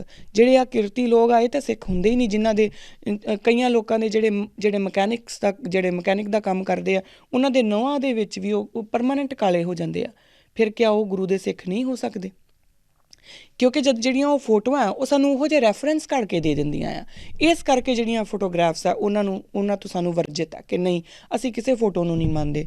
ਗੁਰੂ ਨਾਨਕ ਦਾ ਸਿੱਖ ਜਿਹੜਾ, ਉਹ ਗੁਰੂ ਨਾਨਕ ਦਾ ਸਿੱਖ ਆ, ਔਰ ਗੁਰੂ ਨਾਨਕ ਉਹਨਾਂ ਨੂੰ ਕਿਸੇ ਫੋਟੋ ਦੇ ਵਿੱਚ ਬੰਨ੍ਹਣ ਦੀ ਲੋੜ ਕੀ ਆ? ਅਤੇ ਜਦੋਂ ਅਸੀਂ ਉਹਨਾਂ ਫੋਟੋਆਂ ਨੂੰ ਆਪਣੇ ਘਰ ਦੇ ਵਿੱਚ ਰੱਖ ਕੇ ਮੱਥੇ ਟੇਕਾਂਗੇ, ਜਾਂ ਅਸੀਂ ਜਿਹੜੇ ਬ੍ਰਹਮ ਗਿਆਨੀ ਜਾਂ ਮਹਾਂਪੁਰਸ਼ ਜਿਹੜੇ ਆਪਣੇ ਅੱਜ ਕੱਲ੍ਹ ਟਰਮੀਨੋਲੋਜੀਜ਼ ਆ, ਜਦੋਂ ਆਪਾਂ ਉਹਨਾਂ ਲੋਕਾਂ ਦੀਆਂ ਫੋਟੋਗ੍ਰਾਫਸ ਨੂੰ ਮੱਥਾ ਟੇਕਾਂਗੇ, ਤਾਂ ਫਿਰ ਅਸੀਂ ਇੱਕ ਪਾੜ ਪਾਉਂਦੇ ਜਾਵਾਂਗੇ, ਓਨਾ ਹੀ ਉਹ ਪਾੜ ਵੱਧਦਾ ਜਾਊਗਾ। ਕਿਉਂਕਿ ਉਹ ਫਿਰ ਚਿੱਟੇ ਕੱਪੜਿਆਂ ਵਾਲੇ ਮਹਾਂਪੁਰਸ਼ ਜਿਹੜੇ ਆ ਉਹ, ਕਿਉਂਕਿ ਉਹ ਗੁਰੂ ਨਾਨਕ ਦੀ ਫੋਟੋ ਦੇ ਨਾਲ ਮੈਚ ਕਰਨ ਲੱਗ ਜਾਂਦੇ ਆ, ਫਿਰ ਉਹ ਸਾਡੇ ਵਾਸਤੇ ਸਿੱਖੀ ਦਾ ਆਧਾਰ ਹੁੰਦੇ ਜਾਣਗੇ। ਅਤੇ ਜਿਹੜੇ ਕਿਰਤੀ ਹੱਥਾਂ ਨਾਲ ਕੰਮ ਕਰਨ ਵਾਲੇ, ਜਿਨ੍ਹਾਂ ਵਾਸਤੇ ਗੁਰੂ ਪਾਤਸ਼ਾਹ ਨੇ ਕਿਹਾ ਆ ਨਾਮ ਜਪੋ ਕਿਰਤ ਕਰੋ ਵੰਡ ਛਕੋ, ਉਹ ਜਿਹੜੇ ਕਿਰਤੀ ਲੋਕ ਆ ਉਹ ਸਿੱਖੀ ਤੋਂ ਦੂਰ ਹੁੰਦੇ ਜਾਣਗੇ। ਇੱਦਾਂ ਹੀ ਹੋਇਆ ਨਾ, ਅੱਜ ਸਾਡੇ ਕੋਲ ਜਿੰਨੇ ਵੀ ਆਪਣੇ ਆਸ ਪਾਸ ਤੁਸੀਂ ਮਹਾਂਪੁਰਸ਼ ਦੇਖ ਲਓ, ਚਾਹੇ ਉਹ ਕਿਸੇ ਵੱਡੇ ਸਾਰੇ ਡੇਰੇ ਨੂੰ ਖੋਲ੍ਹ ਕੇ ਬੈਠੇ ਹੋਣ, ਉਹਨਾਂ ਨੇ ਕਢਾਈ ਵਾਲੇ ਸ਼ਾਲ ਲਏ ਹੁੰਦੇ ਆ। ਕਿਉਂਕਿ ਆਪਾਂ ਆਪਣੇ ਗੁਰੂਆਂ ਦੀਆਂ ਫੋਟੋਆਂ ਇੱਦਾਂ ਦੀਆਂ ਬਣਾਈਆਂ, ਔਰ ਉਹਨਾਂ ਨੇ ਉਹ ਬੈਠੇ, ਉਹ ਪੂਰੇ ਆਪਣੇ ਤਾਮ ਝਾਮ ਦੇ ਵਿੱਚ ਬੈਠੇ ਹੁੰਦੇ ਆ। ਜਿਨ੍ਹਾਂ ਨੇ ਕਢਾਈਆਂ ਵਾਲੇ ਸ਼ਾਲ ਨਹੀਂ ਲਏ, ਉਹਨਾਂ ਨੇ ਬਿਲਕੁਲ ਚਿੱਟੇ ਕੱਪੜੇ ਪਾਏ ਹੁੰਦੇ ਆ। ਮੈਂ ਇਹ ਨਹੀਂ ਕਹਿ ਰਹੀ ਕਿ ਸਾਨੂੰ ਗੰਦੇ ਕੱਪੜੇ ਪਾ ਕੇ ਬੈਠਣਾ ਚਾਹੀਦਾ ਆ, ਮੈਂ ਸਿਰਫ ਇਹ ਕਹਿ ਰਹੀ ਹਾਂ ਕਿ ਜਿਹੜੀਆਂ ਇਹ ਫੋਟੋਗ੍ਰਾਫਸ ਹੈ ਨਾ, ਇਹ ਕਰਦੀਆਂ ਕੀ ਆ, ਇਹ ਸਾਡੇ ਮਨ ਦੇ ਵਿੱਚ ਇੱਕ ਛਵੀ ਪੈਦਾ ਕਰ ਦਿੰਦੀਆਂ ਰੂਹਾਨੀਅਤ ਦੀ, ਜਦ ਕਿ ਰੂਹਾਨੀਅਤ ਦਾ ਕੱਪੜਿਆਂ ਨਾਲ ਕੋਈ ਲੈਣ ਦੇਣ ਨਹੀਂ, ਰੂਹਾਨੀਅਤ ਦਾ ਤੁਹਾਡੇ ਚਿਹਰੇ ਨਾਲ ਕੋਈ ਲੈਣ ਦੇਣ ਨਹੀਂ। ਜਦੋਂ ਤੁਸੀਂ ਅਗਰ ਤੁਹਾਨੂੰ ਪਰਮਾਤਮਾ ਨੇ ਤੁਹਾਨੂੰ ਅਪਣਾ ਲਿਆ ਨਾ, ਤਾਂ ਉਹਨੇ ਆਤਮਾ ਨੂੰ ਅਪਣਾਉਣਾ ਹੈ। ਤੁਸੀਂ ਇਹ ਵੀ ਹੋ ਸਕਦਾ ਹੈ ਕਿ ਬੜੇ ਸਫੇਦ ਚਿੱਟੇ ਕੱਪੜਿਆਂ ਦੇ ਵਿੱਚ, ਚਮਕਦੇ ਚਿੱਟੇ ਕੱਪੜਿਆਂ ਦੇ ਵਿੱਚ ਬਹੁਤ ਗੰਦਲਾ ਕਿਰਦਾਰ ਬੈਠਾ ਹੋਵੇ, ਅਤੇ ਇਹ ਵੀ ਹੋ ਸਕਦਾ ਹੈ ਕਿ ਬਹੁਤ ਗੰਦੇ ਮੈਲੇ ਕੱਪੜਿਆਂ ਦੇ ਵਿੱਚ ਵੀ ਬਹੁਤ ਗੰਦਲਾ ਕਿਰਦਾਰ ਹੋਵੇ। ਤੋ ਇਸ ਕਰਕੇ ਕੱਪੜਿਆਂ ਦੇ ਉੱਤੋਂ ਆਪਾਂ ਪਛਾਣ ਨਹੀਂ ਸਕਦੇ, ਪਰ ਫੋਟੋਆਂ ਸਾਨੂੰ ਕੱਪੜਿਆਂ ਦੇ ਉੱਤੋਂ ਲੋਕਾਂ ਨੂੰ ਪਛਾਣਨ ਦੇ ਵੱਲ ਪ੍ਰੇਰਿਤ ਕਰਦੀਆਂ ਨੇ। ਸਾਨੂੰ ਦੱਸਦੀਆਂ ਨੇ ਕਿ ਜੇ ਤੁਹਾਡੀ ਮੂਰਤ ਤਕਰੀਬਨ ਇੱਦਾਂ ਦੀ ਹੈ ਨਾ, ਤਾਂ ਫਿਰ ਤੁਸੀਂ ਰੂਹਾਨੀਅਤ ਵੱਲ ਹੋ ਸਕਦੇ ਹੋ, ਅਦਰਵਾਈਜ਼ ਨਹੀਂ ਹੋ ਸਕਦੇ। ਕਿਉਂਕਿ ਜੇ ਇੱਦਾਂ ਨਾ ਹੁੰਦਾ ਤਾਂ ਜਿੰਨੇ ਵੀ ਸਾਡੇ ਅੱਜ ਮਹਾਂਪੁਰਸ਼ ਨੇ, ਉਹ ਬਕਾਇਦਾ ਆਪ ਹੱਥੀਂ ਸੇਵਾ ਕਰ ਰਹੇ ਹੁੰਦੇ ਗੁਰਦੁਆਰਿਆਂ ਵਿੱਚ। ਪਰ ਸਾਡੇ ਜਿਹੜੇ ਮਹਾਂਪੁਰਸ਼ ਨੇ ਉਹ ਤਾਂ ਸਾਰੇ ਬੈਠ ਜਾਂਦੇ ਆ ਲਗਾ ਕੇ ਆਪਣੇ ਆਸਣ, ਅਤੇ ਉਹਨਾਂ ਦੇ ਵੱਲ ਆ ਕੇ ਜਿਹੜੇ ਸਿੱਖ ਆ ਉਹ ਬਕਾਇਦਾ ਆ ਕੇ ਮੱਥੇ ਟੇਕਦੇ ਔਰ ਤੁਰੀ ਜਾਂਦੇ ਆ। ਔਰ ਇਹ ਸਾਡੀ ਸਿੱਖੀ ਆ, ਆਪਾਂ ਇੱਥੇ ਰਿਡਿਊਸ ਕਰ ਲਈ, ਇੰਨੀ ਕੁ ਜਗ੍ਹਾ ਦੇ ਉੱਤੇ ਆਪਾਂ ਰਿਡਿਊਸ ਕਰ ਲਈ ਸਿੱਖੀ। ਇਹਨੂੰ ਰਿਡਕਸ਼ਨ ਕਹਿੰਦੇ ਆ, ਜਦ ਕਿ ਸਿੱਖੀ ਇੱਦਾਂ ਨਹੀਂ ਸੀਗੀ, ਸਿੱਖੀ ਤਾਂ ਬਹੁਤ ਵਿਸਥਾਰ ਸੀ। ਤਾਂ ਅਗਰ ਆਪਾਂ ਇਹ ਜਿਹੜੀ ਸਾਡੇ ਧਰਮ ਦੀਆਂ ਗਾਈਡਲਾਈਨਸ ਨੂੰ ਫੋਲੋ ਕੀਤਾ ਹੁੰਦਾ ਨਾ, ਕਿ ਫੋਟੋਗ੍ਰਾਫ ਨੂੰ ਅਸੀਂ ਮੱਥਾ ਨਹੀਂ ਟੇਕਣਾ, ਜਿਹੜੀ ਫੋਟੋ ਹੈ ਜਾਂ ਮੂਰਤੀ ਸਾਨੂੰ ਉਹਦੇ ਨਾਲ ਕੋਈ ਲੈਣਾ ਦੇਣਾ ਨਹੀਂ, ਤਾਂ ਫਿਰ ਅਸੀਂ ਆਪਣੇ ਗੁਰੂ ਨਾਨਕ ਨੂੰ ਕਿਸੇ ਸੀਮਾ ਦੇ ਵਿੱਚ ਬੰਨ੍ਹਣਾ ਨਹੀਂ ਸੀ। ਫਿਰ ਅਸੀਂ ਕਿਰਤੀਆਂ ਦੇ ਵਿੱਚ ਵੀ ਓਨਾ ਹੀ ਰੱਬ ਦੇਖਣਾ ਸੀ ਜਿੰਨਾ ਚਿੱਟੇ ਕੱਪੜਿਆਂ ਵਾਲਿਆਂ 'ਚ ਦੇਖਣਾ ਸੀਗਾ, ਜਿੰਨਾ ਉਹ ਬਹੁਤ ਆਪਣੇ ਆਪ 'ਚ ਤਾਮ ਝਾਮ ਕਰਕੇ ਜਿਹੜੇ ਉਹ ਇੱਕ ਮਾਹੌਲ ਬੰਨ੍ਹਣ ਵਾਲੇ ਲੋਕਾਂ ਦੇ ਵਿੱਚ ਦੇਖਣਾ ਸੀ। ਇੱਕ ਕੱਲਾ ਜਿਹੜਾ ਬੈਠਾ ਆਪਣੇ ਨਾਲੇ ਉਹ ਜੁੱਤੀਆਂ ਗੰਢ ਰਿਹਾ ਆ, ਜਾਂ ਉਹ ਕੋਈ ਲੋਹੇ ਦਾ ਕੰਮ ਕਰ ਰਿਹਾ ਹੈ, ਅਤੇ ਉਹ ਨਾਲ ਬੈਠਾ ਕੀਰਤਨ ਗੁਰਬਾਣੀ ਕਰ ਰਿਹਾ, ਸਾਨੂੰ ਉਹਦੇ ਵਿੱਚ ਵੀ ਗੁਰੂ ਨਾਨਕ ਓਨੇ ਹੀ ਨਜ਼ਰ ਆਉਣੇ ਸੀ ਜਿੰਨੇ ਸਾਨੂੰ ਇੱਕ ਸਟੇਜ ਦੇ ਉੱਤੇ ਪੂਰੇ ਪੰਡਾਲ ਦੇ ਵਿੱਚ ਸਜਾ ਕੇ ਬੈਠੇ ਹੋਏ ਢੋਲਕੀਆਂ ਦੇ ਨਾਲ, ਉਹਨਾਂ ਵਿੱਚ ਸਾਨੂੰ ਲੱਗਦਾ ਕਿ ਇਹ ਗੁਰੂ ਨਾਨਕ ਦਾ ਪ੍ਰਚਾਰ ਕਰ ਰਿਹਾ। ਸਾਨੂੰ ਇਹਨਾਂ ਦੋਵਾਂ ਵਿੱਚ ਫ਼ਰਕ ਨਹੀਂ ਸੀ ਲੱਗਣਾ ਜੇ ਅਸੀਂ ਇਹਨਾਂ ਫੋਟੋਆਂ ਦੇ ਵਿੱਚੋਂ ਬਾਹਰ ਨਿਕਲੇ ਹੁੰਦੇ। ਸੋ ਇਹ ਧਿਆਨ ਨਾਲ ਮੈਂ ਕੁਛ ਅਗਰ ਗਲਤ ਕਹਿ ਰਹੀ ਹਾਂ ਤਾਂ ਮੈਂ ਦੋਵੇਂ ਹੱਥ ਜੋੜ ਕੇ ਮਾफ़ੀ ਆ, ਪਰ ਸੋਚ ਕੇ ਦੇਖਿਓ ਕਿ ਜਿਹੜੀਆਂ ਇਹ ਫੋਟੋਗ੍ਰਾਫਸ ਹੈ, ਇਹਨਾਂ ਨੇ ਸਾਡੇ ਜ਼ਹਿਨ ਦੇ ਉੱਤੇ, ਸਾਡੇ ਮਾਈਂਡ ਦੇ ਉੱਤੇ ਕਿਸ ਤਰੀਕੇ ਨਾਲ ਇੰਪੈਕਟ ਪਾਇਆ ਆ।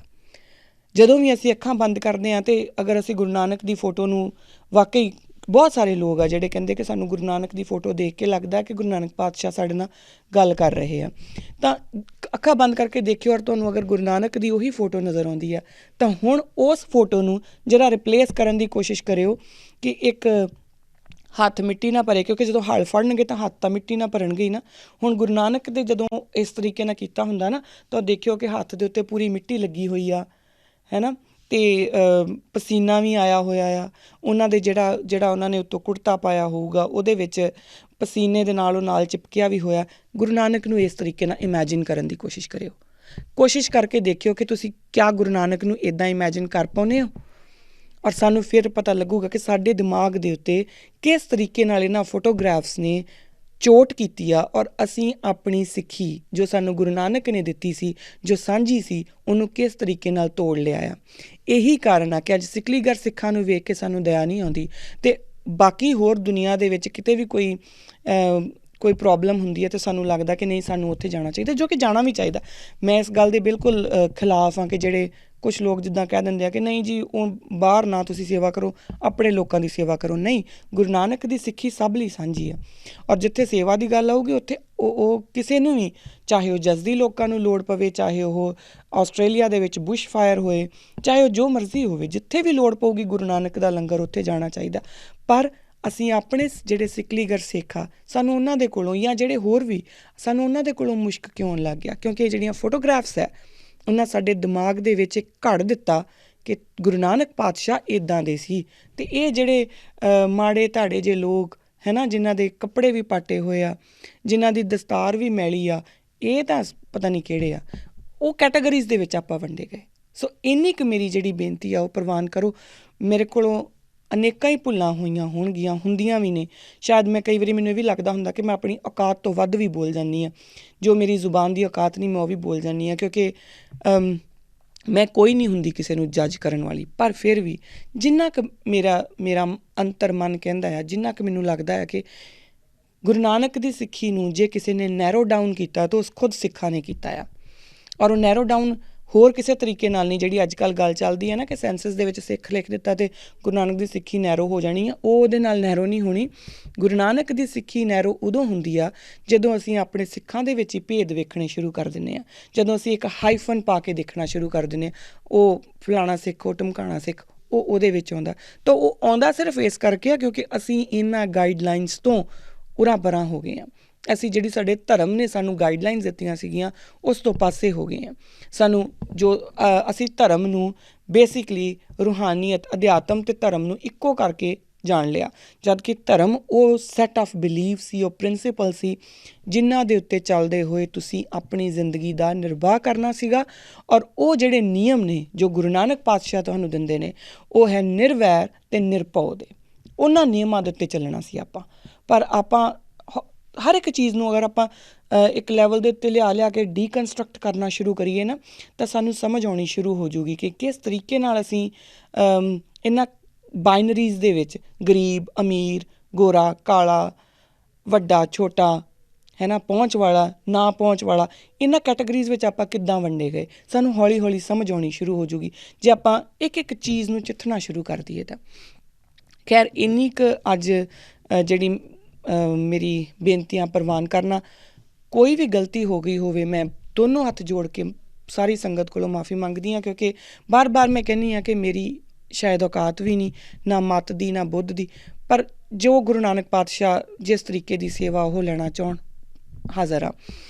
ਇਹ ਜਿਹੜੇ ਵੀ ਜੋ ਮੈਂ ਆਪਣੇ ਵਿਚਾਰ ਸਾਂਝੇ ਕਰਦੀ ਹਾਂ, ਉਹ ਜਿਸ ਤਰੀਕੇ ਨਾਲ ਮੈਨੂੰ ਸਮਝ ਆਉਂਦੀ ਹੈ ਮੈਂ ਕਰ ਦਿੰਦੀ ਹਾਂ। ਹੋ ਸਕਦਾ ਤੁਹਾਡੇ 'ਚੋਂ ਬਹੁਤਿਆਂ ਨੂੰ ਇਹ ਲੱਗਦਾ ਹੋਵੇ ਕਿ ਇਹ ਗਲਤ ਆ। ਅਗਰ ਇਸ ਤਰ੍ਹਾਂ ਲੱਗਦਾ ਤਾਂ ਤੁਸੀਂ ਸਾਨੂੰ ਲਿਖ ਸਕਦੇ ਆ। ਅਗਰ ਤੁਹਾਨੂੰ ਲੱਗਦਾ ਮੈਂ ਕੋਈ ਗੱਲ ਗਲਤ ਬੋਲੀ ਆ ਤਾਂ ਲਿਖ ਕੇ ਮੈਨੂੰ ਜ਼ਰੂਰ ਦੱਸੋ ਕਿ ਤੂੰ ਆਹ ਗਲਤ ਬੋਲੀ ਆ, ਔਰ ਇਹਦਾ ਸਹੀ, ਔਰ ਉਹਦੇ ਨਾਲ ਸਹੀ ਵੀ ਉਹਦਾ ਦੱਸਿਓ ਕਿ ਸਹੀ ਕੀ ਆ। ਔਰ ਫਿਰ ਉਸ ਚੀਜ਼ ਨੂੰ ਵੀ ਮੈਂ ਇਸ ਪ੍ਰੋਗਰਾਮ ਦੇ ਵਿੱਚ ਇਨਕਲੂਡ ਕਰੂੰਗੀ। ਅਗਲਾ ਜਿਹੜਾ ਐਪੀਸੋਡ ਹੋਊਗਾ ਉਹਦੇ ਵਿੱਚ ਆਪਾਂ ਅਧਿਆਤਮ ਦੀ ਗੱਲ ਕਰਾਂਗੇ। ਅੱਜ ਦੇ ਵਿੱਚ ਤਾਂ ਸਿਰਫ ਧਰਮ ਦੀ ਗੱਲ ਹੋਈ। ਅਗਲੇ ਐਪੀਸੋਡ ਦੇ ਵਿੱਚ ਮੈਂ ਕੋਸ਼ਿਸ਼ ਕਰੂੰਗੀ ਕਿ ਆਪਾਂ ਅਧਿਆਤਮ ਦੀ ਗੱਲ ਕਰੀਏ, ਤਾਂ ਕਿ ਸਾਨੂੰ ਪਤਾ ਲੱਗੇ ਕਿ ਗੁਰੂ ਨਾਨਕ ਪਾਤਸ਼ਾਹ ਸਾਨੂੰ ਕਹਿੰਦੇ ਕੀ ਆ, ਧਰਮ ਸਾਡਾ ਕੀ ਆ ਅਤੇ ਅਧਿਆਤਮ ਸਾਡਾ ਕੀ ਆ। ਇਹਨਾਂ ਗੱਲਾਂ ਨੂੰ ਔਰ ਇਕੱਠੇ ਕਿਵੇਂ ਹੁੰਦੇ ਆ, ਸਿੱਖ ਲਈ ਇਕੱਠੇ ਕਿਵੇਂ ਹੋਣੇ ਆ, ਇਹਨਾਂ ਚੀਜ਼ਾਂ ਦੇ ਉੱਤੇ ਆਪਾਂ ਅਗਲੇ ਐਪੀਸੋਡ ਦੇ ਵਿੱਚ ਡਿਸਕਸ਼ਨ ਕਰਾਂਗੇ। ਮੇਰੇ ਕੋਲ ਕੋਈ ਵੀ ਗਲਤੀ ਹੋਏ, ਮੈਂ ਇੱਕ ਵਾਰੀ ਹੋ ਗਈ ਹੋਵੇ, ਮੈਂ ਇੱਕ ਵਾਰੀ ਫਿਰ ਤੋਂ ਸਾਰੀ ਸੰਗਤ ਕੋਲੋਂ ਮਾफ़ੀ ਮੰਗਦੀ ਹਾਂ ਜੀ। ਪਰ ਮੈਨੂੰ ਲਿਖ ਕੇ ਜ਼ਰੂਰ ਦੱਸੋ ਕਿ ਅਗਰ ਕੋਈ ਗਲਤੀ ਹੈ ਜਾਂ ਕੁਝ ਐਡ ਕਰਨਾ, ਜਾਂ ਤੁਸੀਂ ਚਾਹੁੰਦੇ ਆ ਕਿ ਮੈਂ ਕੁਝ ਡਿਲੀਟ ਕਰ ਦਿੰਦੀ, ਤਾਂ ਉਹ ਜ਼ਰੂਰ ਮੈਨੂੰ ਲਿਖ ਕੇ ਭੇਜਿਓ। ਇੰਨੀਆਂ ਗੱਲਾਂ ਕਰਦੀ ਹੋਈ ਖਿਮਾ ਦੀ ਜਾਚਕ ਹਾਂ ਜੀ। ਵਾਹਿਗੁਰੂ ਜੀ ਕਾ ਖਾਲਸਾ, ਵਾਹਿਗੁਰੂ ਜੀ ਕੀ ਫਤਿਹ।